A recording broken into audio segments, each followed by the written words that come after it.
Alexander Lukashenko already knows what the result of the Belarusian presidential election will be. 5 more years in power for this former Soviet farm boss who's already been in charge for 30.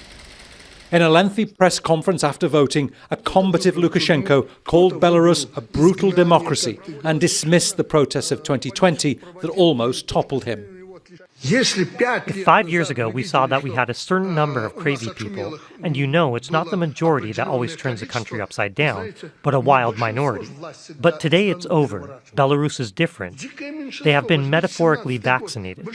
They know where to go and they understand. Yes, we have parasites and those who don't want to work, but they are a terrible minority. Lukashenko's security forces crushed the months-long protests in the summer of 2020. Tens of thousands of people were arrested. Opposition leaders were either jailed or exiled. Today, the only protest possible is outside the country. In the Polish capital, Warsaw, hundreds march with Svetlana Tikhanovskaya, who the US and EU believe was the actual winner of elections in 2020. What is happening now in Belarus is a farce. This is not an election, but a special electoral operation to keep Lukashenko in power.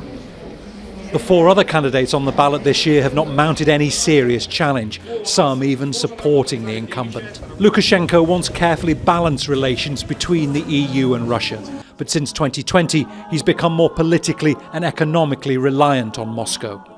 The biggest challenge ahead for Alexander Lukashenko could be what happens to Belarus if there's an end to the war between Russia and Ukraine. Currently sanctioned by Europe, the president might seek to benefit from any peace dividend.